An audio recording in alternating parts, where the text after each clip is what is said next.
Hello बच्चों, कैसे हैं आप? आज मैं थोड़ा सा डिस्कस करना चाहूंगा पाइथागोरस थ्योरम, जो आपने अपनी प्रीवियस क्लासेस में भी पढ़ी होंगी। ठीक है।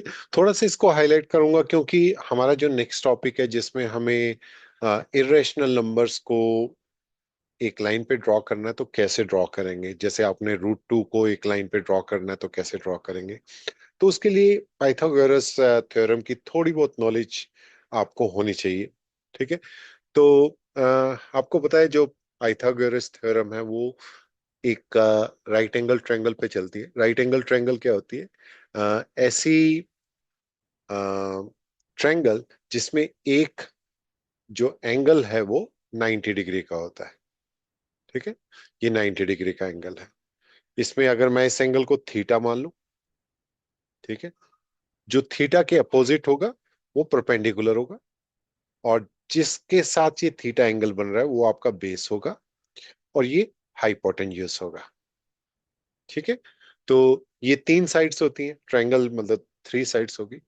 तो ये 90 डिग्री हो गया, ये थीटा हो गया, थीटा के अपोजिट परपेंडिकुलर हो गया, थीटा जिसके साथ एंगल बना रहा है वो बेस हो गया, और ये हाइपोटेन्यूज हो गया। तो इसमें हमें अगर मुझे एच निकालना है, हाइपोटेन्यूज निकालना है, तो उसकी वैल्यू होती है अंडर रूट, राइट। और इसमें हमारा होता है P square plus B square. ठीक है, ये इसका फॉर्मूला है, under root of P square plus B square. ठीक है। हम इसको ऐसे भी लिख सकते हैं, अगर मैं इसको स्क्वेयर कर दूं दोनों तरफ, S square equals to P square plus B square. ठीक है। तो मैंने दोनों तरफ स्क्वेयर किया, स्क्वेयर करने के बाद S square equals to P square plus B square. ठीक है। अभी ऐसा करते हैं कि इसको हम वन मान लेते हैं बेस को, और इसको भी वन मान लेते हैं परपेंडिकुलर को।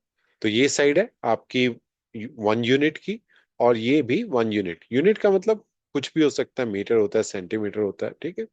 तो कुछ भी एक यूनिट है जिसकी वैल्यू वन है। तो अगर मैं इसमें एच की वैल्यू निकालना चाहूं, यानी कि मुझे इसकी वैल्यू निकालनी है, तो देखिए क्या होगी। H equals to P square, P की वैल्यू क्या है, वन। वन का स्क्वायर वन ही होगा, प्लस बी स्क्वायर, वो भी वन है, बी भी वन है, बी की वन का स्क्वायर वन का अंडर रूट, यानी कि ये हमारे पास वैल्यू आ गई रूट टू। ठीक है। अब रूट टू क्या है? एक इरेशनल नंबर है। ठीक है। अब इस इरेशनल नंबर को मुझे एक लाइन पे ड्रॉ करना है। देखिए क्या है कि ये 1 यूनिट है, तो इसको मैं थोड़ा सा और एक्सटेंड कर देता हूं यहां से। ठीक है। तो ये क्या इसकी वैल्यू क्या आ गई? इसकी वैल्यू आ गई मेरे पास रूट टू। ठीक है। इसकी वैल्यू क्या आ गई? रूट टू, यानी कि ये रूट टू है। इनके साइड्स के कुछ नाम लिख लेते हैं, यहाँ पे इसको ओ लिख लेता हूँ, इसको यहाँ पे बी लिख लेता हूँ। ठीक है। इसको यहाँ पे ए लिख लेता हूँ।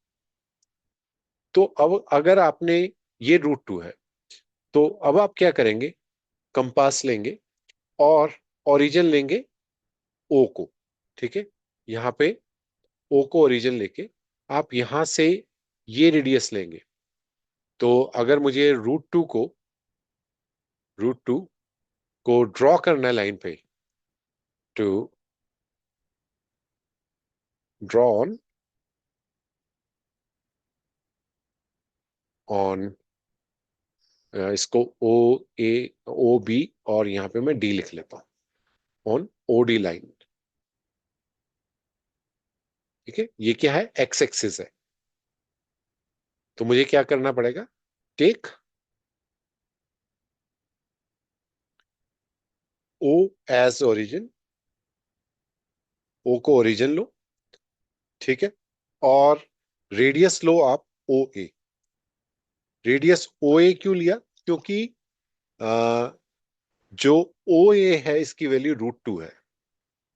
तो जब मैं कोई सर्कल ड्रॉ करूंगा, ठीक है, इस रेडियस से ड्रॉ करूंगा, यहां से ये लिया, और यहां से अगर मैं इसको ऐसे ड्रॉ करूंगा,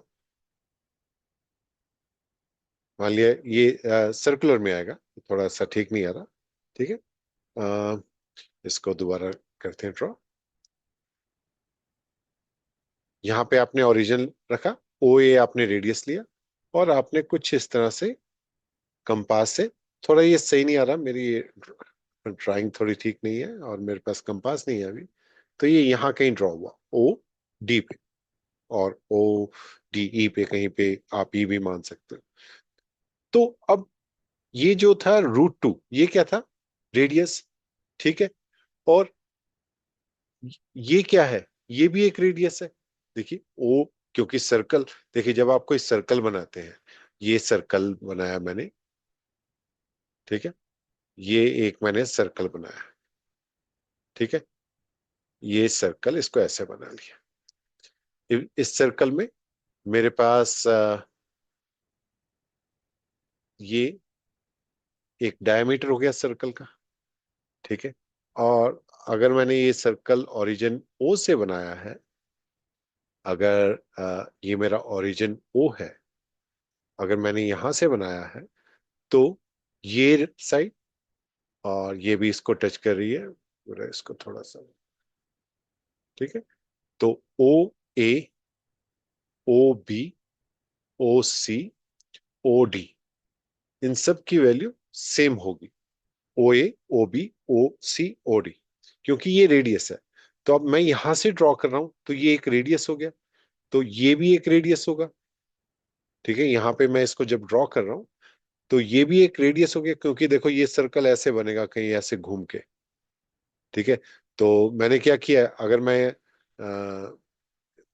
मैं ये भी लूं, ठीक है, फॉर एग्जाम्पल मैं यहाँ पे एक लाइन ड्रॉ कर देता हूँ, ये, ठीक है, ये कुछ ऐसा ही बन रहा है, देखो। तो ये क्या हो गया, ये भी एक रेडियस हो गया। और ये भी, ये मान लिया है, ये है ई, ये है ई। तो O E equals two O ए होगा।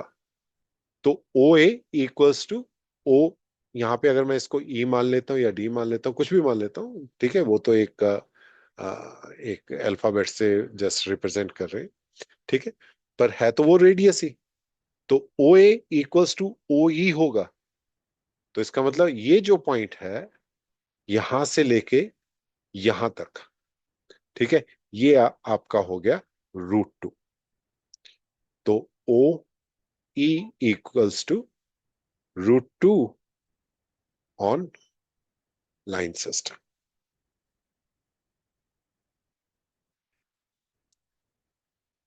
ठीक है, इसका मतलब हम इरेशनल नंबर्स को भी रियल लाइन लाइन नंबर पे हम इसको रिप्रेजेंट कर सकते हैं।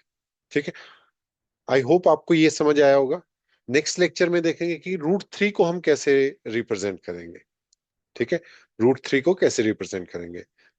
अ, इसको यहीं स्टॉप करता हूँ, आप इस लेक्चर को एक बार फिर देखना, ठीक है, थोड़ा सोचना, अगर कुछ फिर भी डाउट हो तो आप कमेंट सेक्शन में लिखना। ठीक है। और चलिए आगे चलते हैं, इस लेक्चर को अभी यहीं स्टॉप करते हैं। थोड़ा सा कॉम्प्लिकेटेड है, बट एक दो बार अगर आप इसको देखेंगे तो ये आपको इजीली समझ आ जाएगा। Thank you for watching this, see you in the next lecture.